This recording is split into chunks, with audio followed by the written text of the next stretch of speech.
cómo es posible que alguien que trabaja en el mundo del deporte es capaz de conseguir estar en activo y de la manera que lo hace durante 30 años. Bueno, lo que empieza de poquito, ¿no? Porque era en otra época, hoy en día digamos que está todo mucho más profesionalizado, ¿no? Pues bueno, empezó como algo que podía ser. Baloncesto es lo que te gusta, yo pues, había estudiado mi carrera también, he hecho cosas por ahí y tal, pero bueno, pues es un hobby que de repente pues te das cuenta que te gusta, que además tiene un veneno, ¿no? Tiene un veneno de esto, y yo sabía que para entrenador no valía, evidentemente, ya, aunque fui campeón de España junior y tal, pero con un equipazo cuando traje los argentinos, pero sí tenías ese punto de ver jugadores, no sé por qué, a mí me gustaba ver jugadores, siempre jóvenes, ¿no? Porque en aquella época pues yo empecé un poco con los jóvenes por abajo y tal, y luego ya pues con los mayores, y luego ya pues un poquito, bueno, pues no sé, vas aprendiendo, evidentemente te equivocas, aciertas, y luego ya le acabas, digamos, con el tiempo tomando el punto, ¿no? Ya le agarras el punto, y cuando ya crees que le has tomado el punto, pues parece que te sientes más tranquilo, y además las decisiones ya no van para atrás, ya es sí o sí. Al principio parece que como que dudas, ¿no? Todo el mundo dudamos. Yo creo que, y de hecho ahora mismo yo dudo, y tú pienso que también. Y luego ya pues tomas el punto y dices para adelante, y no vuelve nunca para atrás, ¿no? Y un poco de suerte, y a veces estar donde no están otros, ¿no? Y ver cosas intentar ver lo que no pueden, intentar pensar donde los otros están y donde debes ir tú para qué mercado, ¿no? O algo diferente. Por eso empezamos un poco, que fue la idea fue de José, ¿no? Empezar un poco por Argentina, porque nosotros éramos un equipo pequeño y necesitamos abrir mercados, ¿no? Y bueno, pues poco a poco, un poco de suerte y todo, y luego pues acertar. Y si no aciertas, pues es más complicado, ¿no? Yo no vengo de fútbol, evidentemente, pero tú has sido futbolista, cosa que a mí para este tipo de trabajo es una cosa que a mí me gusta mucho, que el scouting, si ha sido un jugador de baloncesto o el mismo entrenador o tal, que tengan ese punto, ¿no? Yo no sé si es una suerte o es una ventaja. Lo que sí que es verdad que el haber sido futbolista te da la oportunidad de conocer el medio en una situación que siempre es de estrés, de inquietud, y que además el futbolista, cuando es futbolista, se siente el actor principal. Entonces, haberlo sido antes te permite conocer un poco cuáles son las emociones del jugador. La ventaja que yo tengo respecto al Deportivo Alavés es que a mí me acompaña también un equipo de trabajo que me facilita mucho la toma de decisiones, y compartimos un poco, si no la responsabilidad, sí la manera de trabajar, en la que consensuamos todo, en la que todos participamos a la hora de tomar decisiones, y sí que luego hay uno que es o el culpable o el responsable, pero bueno, también lo asumes con naturalidad. Lo que sí que es bonito es poder disfrutar de hacer lo que a uno le gusta, para lo que uno cree que está capacitado, y desde luego para mí no solo es un privilegio, sino es un honor poderme dedicar a algo que realmente me apasiona.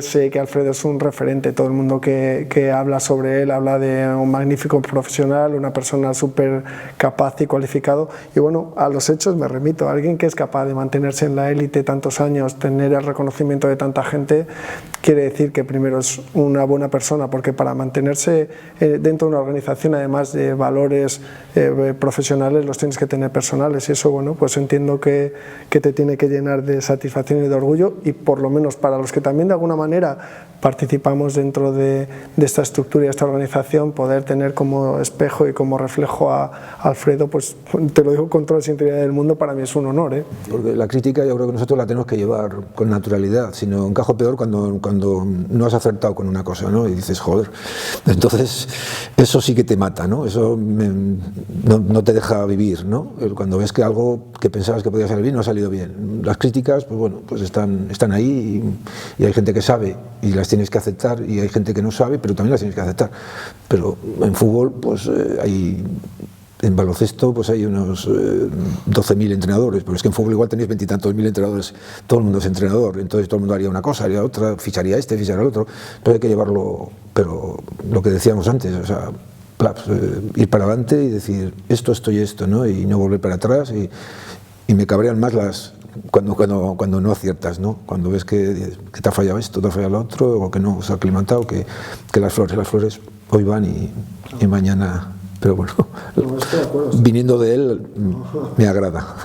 No, lo que pasa es que el deporte es un estado de ánimo que cambia. O sea, yo tuve un entrenador que me decía constantemente que aprendiera eso, que la clave de todo éxito está en el equilibrio, porque el deporte es volátil y las cosas que crees que funcionan de una determinada manera, al poco tiempo cambian, tanto para lo bueno como para lo malo. Entonces, si uno es equilibrado en sus emociones, pues tiene más posibilidades de gestionar con lógica las cosas que le suceden en cada momento. Pero bueno, en este caso eres un hombre exitoso, por lo tanto es más fácil convivir con el éxito que con el fracaso. Lo que pasa que en deporte el que no esté preparado y asuma como natural que en un momento determinado las cosas no van a funcionar, porque hay situaciones que uno es capaz de controlar y otras no. Tú puedes decir, es cierto que me frustra el no haber acertado con un determinado jugador, pero bueno, muchas veces, como has dicho antes, intentas posicionarte cuando ves a un jugador en la situación que él está viviendo con la que tiene que vivir si tú lo llevas a tu equipo, y a veces eso no es sencillo, porque tú estás viendo a un jugador en un determinado contexto, en una determinada situación, en unos determinados parámetros, y conseguir equipararlos al que va a tener cuando venga a tu equipo, al cambio de ciudad, al cambio de entorno, al cambio de clima, al cambio de ambiente, no es fácil. Por lo tanto, si uno es capaz de conseguir que acertar más veces a equivocarse, es la manera que consigue uno estar 30 años en su puesto de trabajo. No, evidentemente tienes que aceptar más, está claro, ¿no? Pero sí es complicado, porque nosotros también manejamos el baloncesto americano, ¿no? Y digamos que los americanos, la gente los ve por aquí jugando y piensa que es una normalidad. No es una normalidad, la gente lo tiene que entender así. El americano solo quiere jugar en la NBA, tiene su mejor liga allí, solo piensa en la NBA. Entonces muchas veces ese punto, el americano viene aquí, se frustra. Vitoria es una ciudad preciosa pero pequeñita, y bueno, pues hay un tipo de mercado, lo que dices, que luego cuando los traes aquí pues solo saben ir al McDonald's, ¿no? Sí. Que a mí hay anécdotas para aburrir, ¿no? Y eso que dices tú es muy importante, gente que no se aclimata, ¿no? Que viene en un entorno distinto, o la presión, o bueno, no es lo mismo jugar con 20.000 tíos o chicos jóvenes que los vas metiendo en general, ¿no? Y sí es difícil, lo que pasa por la cabeza del jugador nunca hasta que lo tienes aquí, ¿no? Lo vas viendo. Yo soy de los que ante todo intenta detectar talento, es decir, desde el punto de vista técnico, jugadores que estén por encima de la media, que sean capaces de por sí solos ser determinantes en el desarrollo del juego. Nos tenemos que adaptar igual ahora a un nivel casi en la Euroliga de jugadores casi tipología NBA, ¿no? Y ya la parte física es vital. Que en principio empezamos un poco, como digo yo, por las piernas, va a ver cómo van de piernas. Evidentemente, cuando es un chico grande y con talento, evidentemente lo que dices, cómo conoce el juego, cómo pasa, cómo hace todo, ¿no?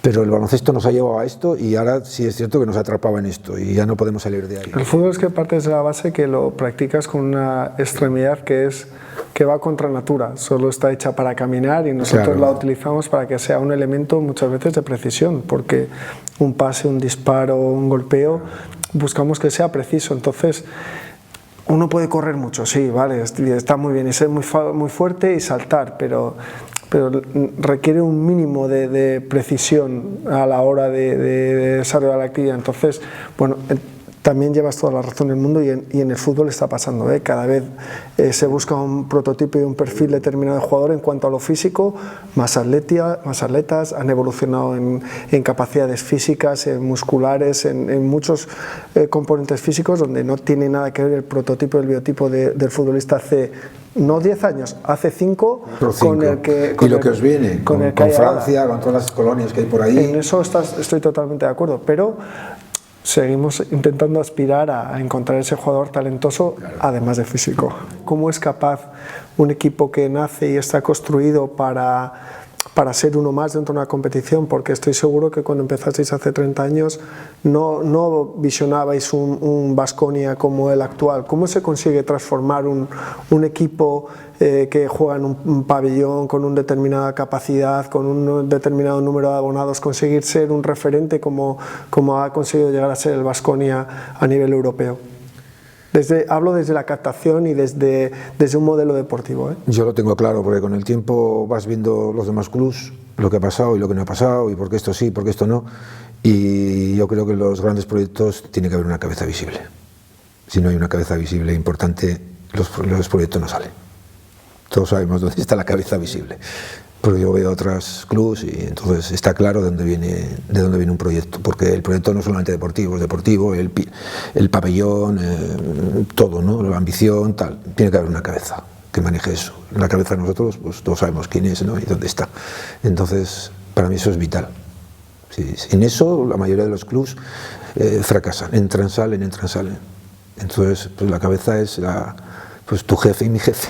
Sí, totalmente de acuerdo. Sin eso es imposible. Y lo digo desde el tiempo, ¿no? Porque han pasado muchos años y es así, es la realidad. Pero de alguna manera es verdad que en fútbol, aunque yo por lo menos llevo 6 meses, sí notas que como la mentalidad en este caso la propiedad, te lleva a dar pasos hacia adelante. Es decir, hoy estamos en este proyecto, pero ya las inquietudes son más allá de lo que vaya a suceder mañana, inclusive pasado. Ya es como buscar la manera de cómo doy el siguiente paso, cómo soy capaz de crecer más. Y bueno, eso aparte de ser un estímulo es una responsabilidad, es decir, seré capaz de estar a la altura de esa mentalidad, de esas ganas, de esa convicción. Tú lo has conseguido durante 30 años. Yo a veces, digo, hay que estar realmente fuerte y preparado y capacitado para desarrollar proyectos de esa envergadura. Pero esa ambición tiene que venir de arriba, ¿no? El día a día y la presión, porque no solamente es ambición y presión. Y la presión, notar esa presión, porque se nota, ¿no? Y entonces, bueno, pues si no, pues digamos que no, todo eso no sale, ¿no? El pabellón no salió porque sí, salió porque ahora... En esa presión es difícil dar esos pasos, ¿no? Claro, si vives en un estado de confort y de comodidad es difícil crecer, claro, esa presión es necesaria hasta cierto punto, porque si no te acomodas y dices, bueno, si me quedo con lo que he conseguido ya, es difícil evolucionar. Vas tirando y desde arriba también te van diciendo que sí, que se puede y que se puede hacer y que se puede hacer un pabellón y que se puede hacer un pabellón de 15.000 y que se puede, ahora parece que se puede reformar, hacer Mendizorroza, todas estas cosas, pues parece que no, pero son las que tiran del carro, ¿no?